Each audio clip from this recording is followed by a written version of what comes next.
के नहीं जा रहे हैं। कुछ रोज पहले पाकिस्तान के अंदर जो हालात चल रहे थे, बहुत ज्यादा सीवियर कंडीशन थी, मगर अब आर्मी और पुलिस ने मिलकर उस पर कंट्रोल कर लिया। मगर हमारे सामने अपडेट्स ये आ रही हैं कि बहुत से लोगों को सजा सुना दी गई है, 15-15 साल की जेल कर दी गई है। बहुत से लोग, जैसे 2 पाकिस्तान से जर्नलिस्ट गायब हो गई हैं, बिल्कुल उनका अता पता नहीं है। उनकी फैमिलीज बहुत ज्यादा परेशान है। 16 लड़कियां पकड़ी गई थी, जिसमें से एक एक करके बहुत सी रिहा हो गई, मगर उन 2 का अभी तक कोई अता पता नहीं है। तो आपको क्या लगता है कि ये जो सिचुएशन अंडरग्राउंड चल रही है, इसको लेके क्या कहेंगे? क्योंकि अब पहले जो फ्रंट फेस था, पूरी दुनिया उस पर हंस भी रही थी, बोल भी रही थी, उसको तो किसी तरह से जी। दबा लिया गया है। अब जो इंटरनल मैटर्स है, उनको लेके क्या सोचते हैं? देखिए, सबसे पहले ना जो आपके यहाँ सिचुएशन अभी चल रही है इसके बारे में बात करने के लिए थोड़ा सा बैकग्राउंडर में जाते हैं हम। हम्म। बैकग्राउंड में ये है कि 65 अरब डॉलर का जो चीन ने इन्वेस्टमेंट कर रखा है सीपेक पर। ठीक है। अभी तक जो गवर्नमेंट थे, आपकी नवाज शरीफ साहब थे, वो चीन परस्त थे, चीन परस्त नेता थे। तो चीन ने इन्वेस्टमेंट भी किया। चीन का जो शी जिनपिंग आए थे आपके यहाँ, तो जो आपके नवाज शरीफ साहब है, उन्होंने बड़ा अच्छा इस्तकबाल भी किया था उनका। और ये इमरान खान जो है, ये अमेरिका परस्त बताए जाते हैं, जो हमारे यहाँ बातचीत चल रही है। और ये जो है दूसरे खेमे के हैं। आर्मी चाहती है कि चीन से पैसा आता रहे, मतलब वो चाहती तो ये है कि हर जगह से पैसा आए। और जो भी सेंटर में जो आदमी बैठा रहे वो इनका पिट्ठू रहे, इनका मोहरा रहे। और वो मोहरा जो आर्मी बोले वही काम करे, उसके अलावा कोई काम ना करे। तो एक तरफ चीन का इन्वेस्टमेंट आ रहा था, और समय के साथ चीन ने क्या किया, जब आपके यहाँ टर्मोइल होता हुआ देखा, अपने लोगों पर हमले होते हुए देखे, तो चीन ने अपना इन्वेस्टमेंट धीरे धीरे कम करना शुरू कर दिया। उसके पीछे दूसरे कारण ये भी थे कि साहब, चीन के पास अपने जो वो भी इकोनॉमिक क्राइसिस में घिर गया है कोविड के बाद से। तो वो भी अपना इन्वेस्टमेंट जो है फॉरेन कंट्रीज में कम कर रहा है। जहां नहीं कर रोक सकता है वहीं पर कर रहा है। दूसरी तरफ इमरान खान जो है, अच्छा, छिन कांग जो है, Chinese foreign minister, G20 meeting में यहाँ पर आए थे इंडिया में। उसके बाद वो पाकिस्तान गए, पाकिस्तान जाके बिलावल भुट्टो के साथ कोई मीटिंग की उन्होंने। और उस मीटिंग के सिर्फ 48 घंटे, 48 से 50 घंटे होंगे, उसके बाद ये सारा ड्रामा क्यों शुरू होता है? आप समझ गए क्यों क्यों शुरू होता है? भाई, इमरान खान अमेरिका परस्त है। चीन को लगा होगा, जो हम लोगों का अजम्पशन है यहाँ पर इंडिया में, जो मैं जिन सर्कल्स में बात करता हूँ, और जो जिस तरह से हम लोग नजर बना के रखते हैं पाकिस्तान के मामलों पर, उसमें होता यह है कि छिनकांग और चाइना नहीं चाहता है कि पाकिस्तान में, जहां पर चीन ने इतना सारा इन्वेस्टमेंट किया है, वो पाकिस्तान चीन के हाथ से निकल के पाकिस्तान के हाथ में चला जाए। ठीक है। ये सारी जो कवायद है, मैं जो जिस नजरिए से देख रहा हूं इसे, उसके पीछे वजह सिर्फ यही है कि अब ये जो बैटल ग्राउंड है ना पाकिस्तान, इसके जो 2 योद्धा हैं, जो शमशीर लेकर के खड़े हैं हाथों में, एक तरफ चीन है, दूसरी तरफ अमेरिका है।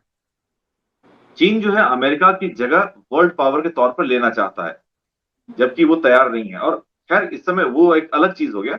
लेकिन पाकिस्तान बैटल ग्राउंड बना है, और उसी के चलते ये जितनी भी मारामारी हो रही है आपके यहाँ, वो इसी वजह से हो रही है, और कोई वजह नहीं है इसकी। सर, पाकिस्तान के एक इन्फ्लुएंसर की जानिब से ये सुनने को मिला कि पाक आर्मी जो है वो टेररिज्म का गढ़ था। मगर हमेशा से वो ये बात जानते हैं, और बहुत से लोग भी ये बात जानते हैं, मगर अब जो पाक आर्मी ने किया है वो बिल्कुल भी एक्सपेक्टेड नहीं था। उस इन्फ्लुएंसर का ये बयान है। इस पे क्या कहेंगे, जिसको बहुत ज्यादा हाईलाइट किया है इंडियन चैनल्स ने, हर हर चैनल के ऊपर ये जो है हाईलाइट बन के चली है कि पाकिस्तानी इन्फ्लुएंसर ने ये बात कही है। शयान अली उनका नाम है। कि पाकिस्तान में जो टेररिस्ट की आप बात कर रही है ना, हम्म। कि पाकिस्तान में टेररिस्ट, देखिए टेररिस्ट जो है पाकिस्तान में, वो इंडिया से बेहतर कौन जान सकता है? हमारा But जो Jammu Kashmir, do you really think that terrorism is affiliated with army? Army पाल रही है। प्रॉक्सी वॉर इंडिया के खिलाफ चल रहा है। मतलब इंडिया के खिलाफ इन लोगों ने चलाया है, अब उसका इस्तेमाल ये अपने पॉलिटिकल राइवल्स को खत्म करने के लिए कर रहे होंगे, हो सकता है कर रहे हों। इसके इसके बारे में कोई दो राय नहीं हो सकती है। क्योंकि आप देखिए, अमेरिका जब अफगानिस्तान से निकला था, रूस निकला था, और रूस को काउंटर करने के लिए अमेरिका ने मुजाहिदीन बनाए थे। अब वो मुजाहिदीन जाए कहाँ, तो उसका इस्तेमाल पाकिस्तान ने किया था इंडिया में ट्रबल फैलाने के लिए, और अफगानिस्तान में और ट्रबल फैलाने के लिए, बाकी सारे, जैसा कि हुक्मरानों के बारे में आपके यहाँ बोला जाता है। ठीक है। अब क्या है, ये जो अभी सबसे बड़ी बात तो ये है कि इमरान खान के घर में 40 आतंकवादियों की, 40 टेररिस्ट होने की बात की गई थी। आर्मी ने इल्जाम लगाया था। अगर आप उसके बारे में जानना चाह रही हैं, तो मुझे नहीं लगता कि कोई भी पीएम, किसी भी कंट्री का पीएम अपने घर के अंदर इस तरह से टेररिस्ट को रखेगा कि वो मतलब जर्नलिस्ट तक बात पहुंचे और उसकी बदनामी हो जाए।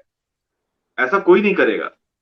ये आर्मी की चाल हो सकती है इमरान खान के ऊपर एक एलिगेशन लगा के उनके ऊपर कोर्ट मार्शल या दूसरे तरीके के जुल्म उठाने की। ये एक बात हो सकती है, लेकिन बतौर पीएम कोई अपने घर में नहीं रख सकता है। मतलब किसी भी कंट्री का पीएम जो होगा, जो डेमोक्रेटिकली इलेक्ट होकर के आया है, वो ऐसा काम कतई नहीं करेगा। और ये जो इल्जाम लगाए जा रहे हैं, और जर्नलिस्ट में एक सेक्शन ऐसा होता है जो हमेशा एम्बेडेड होता है।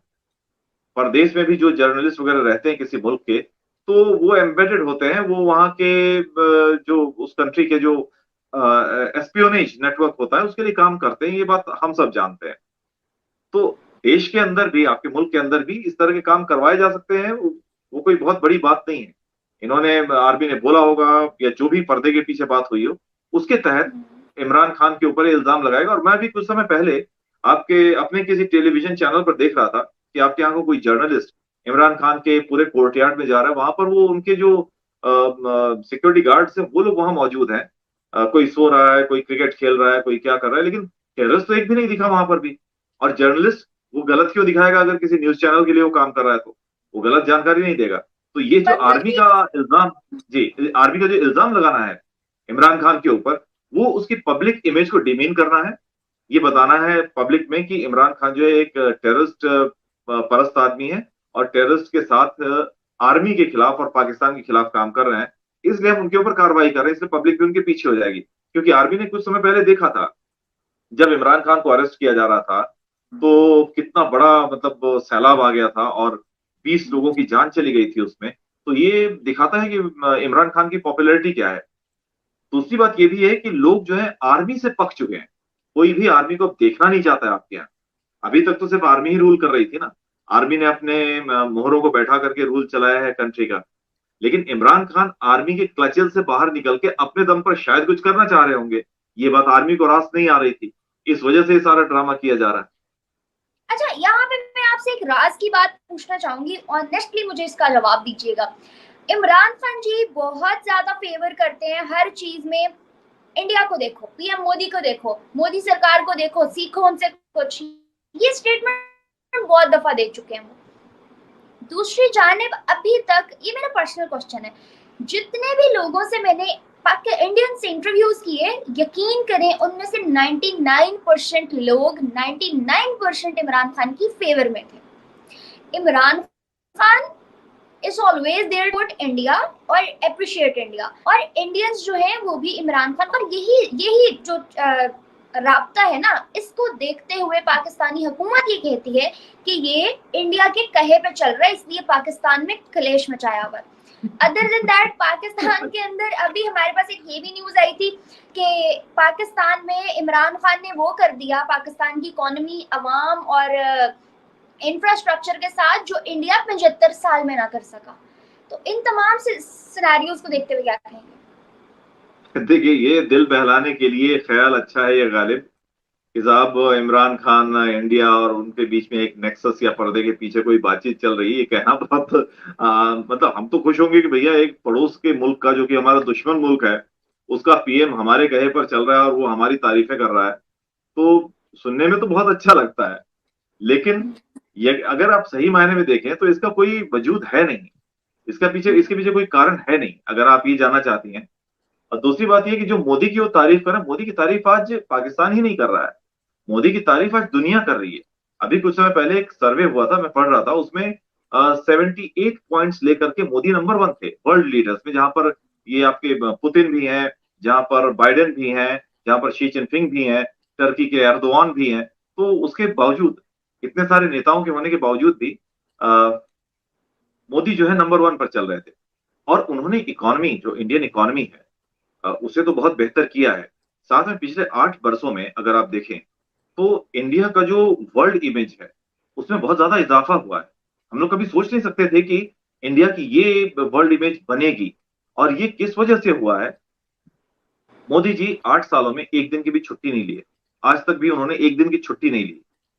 और वो जब किसी वर्ल्ड लेवल पर मीटिंग में जाते हैं, वन टू वन टॉक के लिए किसी भी एक कंट्री में जाते हैं, तो उनकी जैसे मीटिंग होगी ना, तो मीटिंग इस तरह से होती है उनकी कि साहब सुबह 9 बजे एक मीटिंग, फिर दिन में 11 बजे एक मीटिंग, फिर 2 बजे एक मीटिंग, फिर 4 बजे मीटिंग, 5 बजे मीटिंग, रात 9 बजे मीटिंग, और उसके बाद उसी दिन रात को प्लेन से चल के आ जाते हैं। हमारे जो फॉरेन मिनिस्टर हैं एस जयशंकर साहब, उन्होंने भी एक बार बोला था किसी मैं उनके वीडियो देख रहा था, तो उन्होंने बोला था कि किसी कंट्री में वो लोग जा रहे थे, तो उनका 5 दिन का दौरा था, तो बोलते 3 रातें तो उन्होंने प्लेन में ही सो करके बिताई हैं।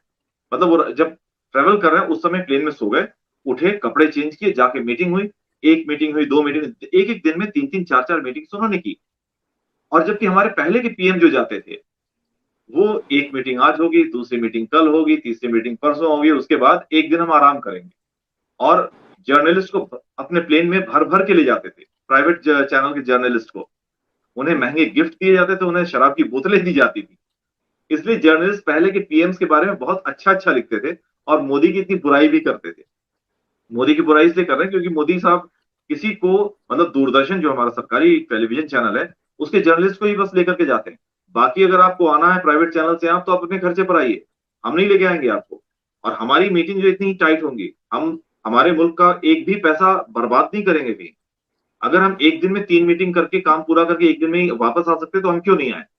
तो इस वजह से, और ये सारी चीजें दिख रही हैं, ऐसा नहीं है कि नहीं दिख रही हैं। आप देखिए आर्टिकल 370 हमने हटाया, पहले की कांग्रेस सरकार जो थी 70 साल देश पर राज किया, क्यों नहीं हटा पाई वो?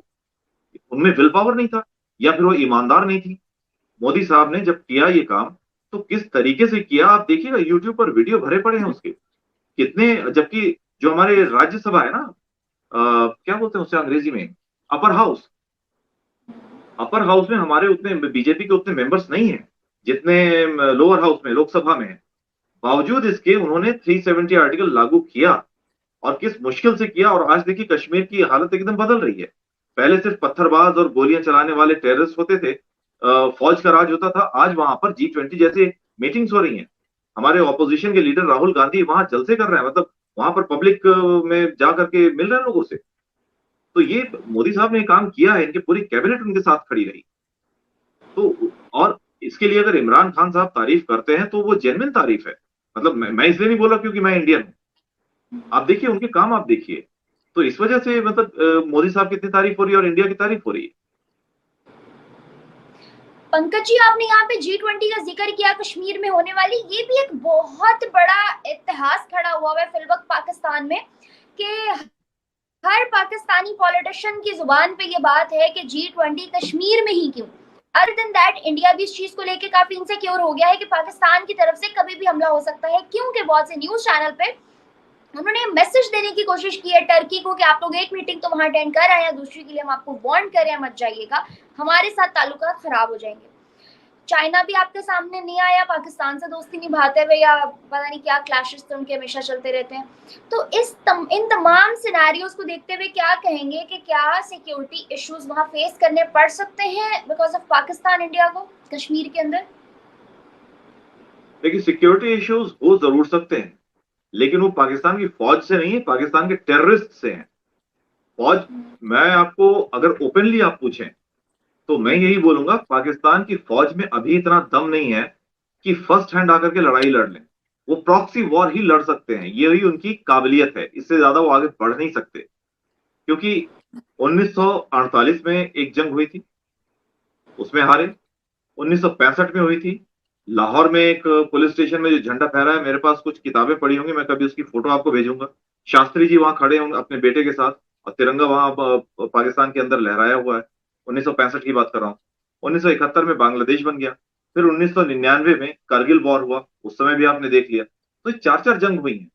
और आपके यहाँ पता नहीं क्या पढ़ा था कि हमने 65 की जंग में इंडिया को मुंहतोड़ जवाब दिया। कहाँ मुंहतोड़ जवाब दिया भैया, कहाँ दिया? मतलब हमारे, खैर उसकी डिटेल में जाना जरूरी नहीं है। मैं ये सिर्फ कहना चाह रहा हूँ कि पाकिस्तान की फौज से हमें कोई परेशानी नहीं है, मतलब वो आएगी नहीं, टेररिस्ट आएंगे, इसलिए ये सारे ये जो इंतजाम हो रहे हैं सुरक्षा के वो हो रहे हैं। दूसरी बात, पाकिस्तान क्यों परेशान है G20 मीटिंग से? पाकिस्तान तो G20 कंट्रीज का जो संगठन है इसका मेंबर भी नहीं है। और हम जो मीटिंग कर रहे हैं अपने श्रीनगर में कर रहे हैं भाई। श्रीनगर मतलब हमारा कश्मीर है वो, आपने जो ऑक्यूपाई कर रखा है वहां अभी हम नहीं कर पा रहे हैं।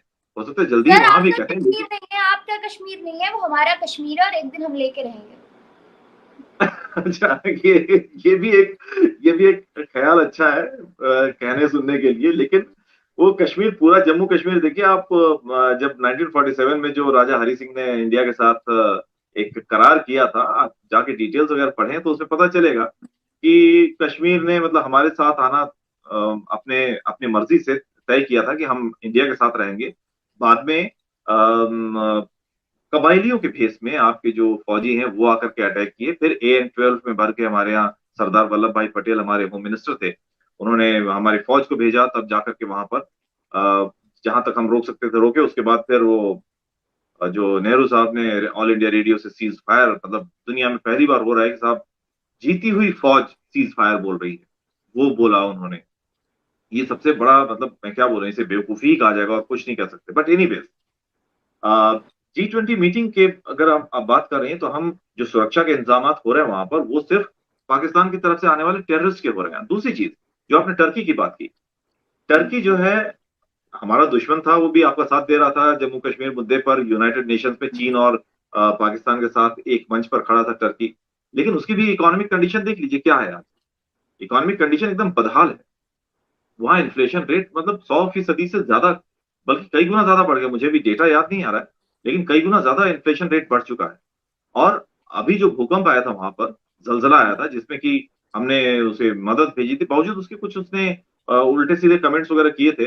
बट टर्की को भी ये समझ में आ रहा है कि पाकिस्तान के साथ होने से बेहतर है किसी राइजिंग इकोनॉमी के साथ चला जाए। मुझे जो मेरा असेसमेंट है वो ये है, एक राइजिंग इकोनॉमी के साथ। और सबसे बड़ी बात है, देसी जबान में जो हमारे यहाँ बोला जाता है, पैसा बोलता है ना। तो जब आपकी मईशत अच्छी होती है, जब आपकी इकोनॉमी माली हालत अच्छी होती है, तो आप डिमांड नहीं करते, आप कमांड करते कई चीजों को। बिना बोले हुए बहुत सारे लोग आपका आपको आपको फॉलो करते हैं। तो टर्की को लग रहा होगा कि अब पाकिस्तान के साथ हमें कुछ नहीं मिलेगा, जो मिल रहा है मतलब इंडिया से मिल सकता है अगर हम इंडिया के फेवर में कुछ कुछ समय के लिए आ जाएं तो। पता नहीं वो फाइनली क्या करेंगे, मुझे नहीं मालूम। दूसरी बात, अर्दवान के यहाँ भी ये इलेक्शन हुए हैं, लग रहा है उनकी गद्दी भी शायद जाने वाली है। उसका रिजल्ट अभी आया था, उसमें पता चला कि वो जो उनके ओपोनेंट थे वो शायद ज्यादा पावर पा रहे हैं। तो वो भी एक फेस सेविंग इनका एक्ट हो सकता है अर्दवान का। घरेलू मोर्चे को भी संभालना है और बाहर भी अपना फेस सेविंग एक्ट करना है। और दूसरी चीज, इंडिया एक राइजिंग इकोनॉमी है, और यहाँ अगर श्रीनगर में कोई मीटिंग हो रही है, इससे पहले भी वो मतलब एक मीटिंग अटेंड अटेंड कर चुके हैं कश्मीर में। तो वो शायद इसी वजह से उन्होंने किया है कि भाई बेहतर होगा एक राइजिंग इकोनॉमी के साथ, राइजिंग कंट्री के साथ, और एक ऐसे पॉजिटिव कंट्री के साथ जो कि किसी दूसरे कंट्री का बुरा नहीं कर रहा है, उसके साथ रहना ज्यादा अच्छा है। सर आपको नहीं लगता हमेशा इंडियंस जो है वो पाकिस्तान को, पाकिस्तानियों को बुरा भला कहते हैं, तो कहीं ना कहीं प्रोपेगेंडा दोनों जानिब से चलता है? इंडियंस बुरा कहते हैं सिर्फ इतनी बात नहीं है। मैंने अब देखिए, आपके यहाँ से अगर टेररिस्ट नहीं आ रहे होते, कोई भी टेररिस्ट, हमारे पहले पंजाब में टेररिज्म फैलाया ISI ने, फिर जम्मू कश्मीर में फैलाया, और एक जमाना ऐसा आ गया तो मुंबई पर अटैक हुआ, हमारे पार्लियामेंट पर अटैक हुआ, पार्लियामेंट तक पर अटैक किया। अगर आप सोचिए, इसराइल पर अगर हमारी जगह कोई इसराइल होता और आपने ऐसा किया होता, आपको यकीन है कि पता आपको सब कुछ सेफ रहता? आप कम से कम ये मानिए कि इंडिया इतना शांतिप्रिय कंट्री है, इतना पीस लविंग कंट्री है, बावजूद अटैक नहीं किया। चाहे आप कुछ भी बोल लें, आप बोले इंडिया डर गया या पीछे हट गया,